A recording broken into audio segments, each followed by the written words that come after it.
Bonjour tout le monde, j'espère que tout le monde va bien. Aujourd'hui, on va partir sur une recette facile, une recette simple. Mais qu'est-ce qu'elle est délicieuse. Il va nous falloir aujourd'hui les ingrédients, les condiments suivants. La pomme de terre, le batata, la pomme de terre. Il va nous falloir environ 5 pommes de terre. Moi, j'en ai pris 5. Il va nous falloir 5 pommes de terre. Qu'est-ce que j'ai fait?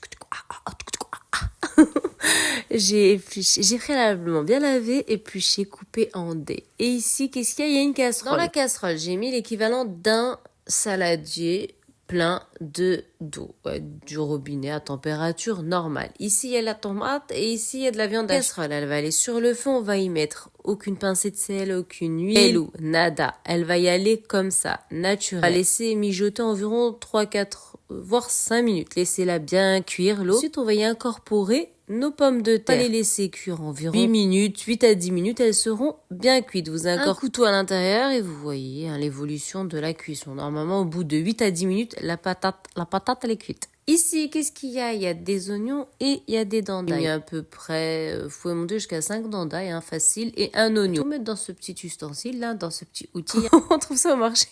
Et puis on tire vers nous, on tire, et puis voilà. Ça devient comme ça. Voilà. Ici, il y a un verre avec environ un quart d'eau. C'est pas tout à fait la moitié et c'est pas en dessous non plus, c'est un quart. Et ici, on va prendre simplement une cuillère à soupe de tomate concentrée. Elle est caniculeuse, elle est chaude, bien entendu, pour bien diluer la cuillère de tomate concentrée. On va laisser tranquillement poser. Ajouter à ceci, on va y ajouter une cuillère à café de bouillon de volaille. On va laisser bien mijoter, ça va bien se diluer. On en aura besoin pour confectionner la farce intérieure. Ici, il y a du maïs. Oui, ça peut sembler bizarre, elle utilise du maïs. J'avais de la viande hachée dans le frigo, j'avais du maïs, j'ai fait ceci. Et c'était extrêmement bon, un gratin délicieux. Voilà, si les personnes n'apprécient pas le maïs, vous pouvez partir sur de la carotte. Voilà, quelque chose crudité, mais pas concombre, carotte, maïs, on reste quand même dans les dans la norme, donc carotte ou maïs. Voilà. Le concombre, ça marchera pas du tout, ça dégorge d'eau et ça donnera une amertume au gratin. N'allez pas dans ce sens. J'explique tout en détail pour bien que vous suiviez comment je réfléchis dans la tête et comment ça se passe. Voilà. Alors, donc là, il y a le petit... Quand je dis mijoter, en fait, c'est sur le plan de travail. Ça veut dire que c'est en train de fondre, pas sur le verre. Mijoter, ça veut dire... c'est ma façon de parler. Simplement, c'est en train de fondre dans le verre. On en est où? Donc là, il y a l'oignon avec les 5 dents d'ail. Il y a le maïs qui est ici. Et à côté, il y a notre petite potion magique.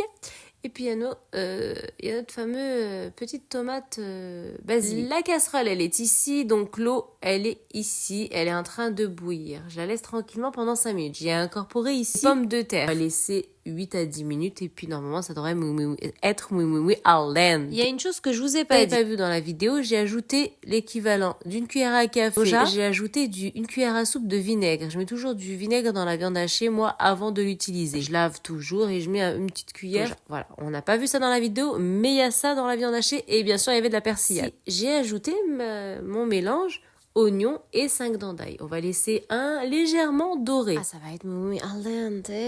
Et je vais ajouter les petites tomates là, concassées là, avec du basilic. Je vais donner une odeur à la maison juste sublime. Je vais ajouter 2 grosses cuillères de cette tomate qui, si voilà, une tomate va me servir à l'intérieur du gratin. Ça mijote, ça sent trop bon.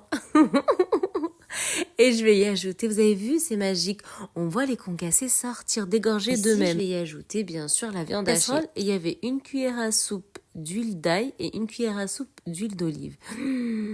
Oui. Al dente. On mêle les arômes, les senteurs. Et ici, on finit par... Je n'ai à aucun moment ajouté d'épices ou de sel. Wallo. Et ici, une tranche de cheddar et une tranche de croque. Simplement. Voilà, si vous n'avez pas les maïs, vous mettez la carotte, vous leur mettez la carotte, c'est kiff, mais pas de concombre, on reste dans le naturel, dans le goût, saveur et l'arôme. Voilà ce qu'on a, un soleil, al dente. Mes pommes de terre, elles sont prêtes, elles sont là. Je vais simplement y mêler et ajouter 2 vaches qui rient. Si vous n'avez pas, vous mettez un quart de verre à thé de lait. C'est tout. pas de sel, rien. On écrase, on fait une sorte de purée au maximum, hein, pas vraie purée. On essaye de au maximum. Le but est de pouvoir former simplement des quenelles. Vous mettez un peu d'huile d'olive dans la main, vous formez des boudins vous-même dans la main. Moi, j'ai agi à chaud. Parce que quand ça refroidit, c'est pas malléable. Donc, si vous avez pas peur du chaud, vous mettez un peu d'huile d'olive dans la main, vous formez des petits boudins, hein, vous les mettez à l'intérieur. J'ai fait quenelle à chaud, tranquillou, avec mes 2 petites cuillères. Quelle senteur. Oui, al dente. Est-ce que vous voyez un quart de seconde à quel point c'est facile la cuisine, à quel point compliqué? Vous rentrez dans votre cuisine, un peu de patience, faites des plats mais juste et magnifiquement. De vous. Bon, tout est prêt. Alors là, pourquoi j'avais mis dans une passoire? Pour bien enlever l'eau. S'il y a encore de l'eau, on dégorge bien. Pour avoir un gratin net. Pas qui dégorge d'eau net. Si je prends un moule, vous prenez le moule que vous souhaitez. Et puis les tomates qui sont basilic, et ben on compose tout simplement. On met une petite couche, pas trop épaisse non plus, de tomates. Voilà, comme si on faisait une lasagne. Voilà, comme si on monte simplement le gratin. Franchement, cette tomate, j'aime beaucoup. Hein. Elle est simple, elle est bien aromatisée. Oui, al dente. On va y apposer nos quenelles.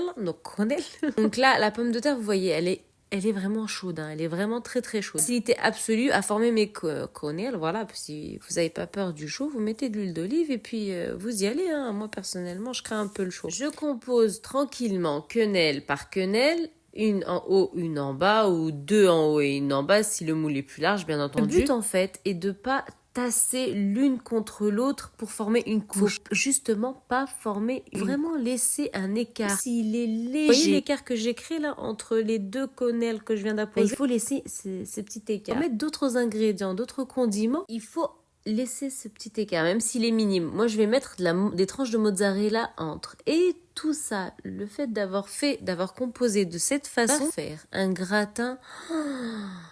Faut essayer la recette. Voilà, c'est une recette franchement hyper simple et elle est juste délicieuse. Je peux pas dire plus que ça. Là, je vous présente quelque chose de franchement essayé. La recette, on s'est régalé. Il y avait plus rien dedans. Il y avait plus rien. On était limite en train de gratter encore à l'intérieur. Sincèrement, c'est délicieux. C'est pas des bêtises. Essayez la recette. Elle est juste magnifique. C'est pas du tout un gratin qui est lourd, écœurant, pas du tout. Au contraire, il vous donne encore envie. J'ai visé l'arôme et le goût et j'ai composé comment la tête elle a dit. Et j'ai composé comme ma tête m'a dit. De toute façon, tout est en image, tout est en vidéo. Vous faites exactement ce que je fais. Le bocal que j'utilise va composer tout votre gratin. Il faudra ni plus ni moins. La quantité est faite pour composer ce gratin. Oui, c'est magical. Oui. C'est la cuisine, quand on aime, on fait des trucs de dingue.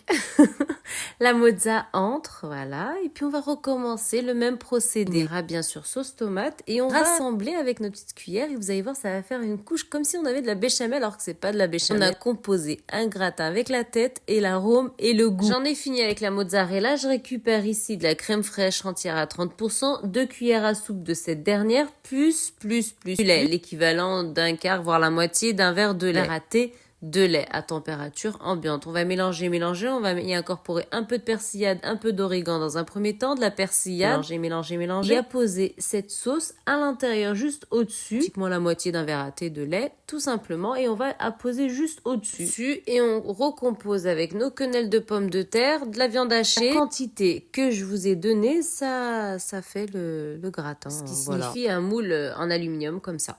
Voilà. La recette, elle est facile. La recette, elle est hyper simple. Les ingrédients, les condiments, ils sont hyper simples. J'ai présenté cette recette visant l'arôme et le goût comme à mes habitudes, en composant avec ce que j'ai à la maison, avec ce que j'ai dans mon frigo. Voilà. En toute simplicité, j'ai obtenu ceci. Le résultat, il est juste et simplement sublime. Une recette à tester, à partager, à retester. Oui, al dente. On ajoute bien sûr du gruyère, de l'origan et on enfourne pendant 10 minutes, cuisson en haut et en bas, simultanément. 8 à 10 minutes et vous avez... Waouh. D'abord, je suis partie sur une dorure, je l'ai sortie. J'ai créé une petite fissure pour voir où en était le gratin, l'évolution, si ça faisait bien un effet lasagne. Ensuite, j'ai remis au four pendant environ 2 petites minutes pour une sublime cuisson bien cuite. Pour bien faire la diff entre le haut du gratin et tout le gratin en lui-même. Le résultat, il est magical, il est un délice. À part ça, vous allez bien? Tout le monde va bien? Bon, bah, alhamdoulilah. Mon peuple, ma communauté, assalamu alaikum.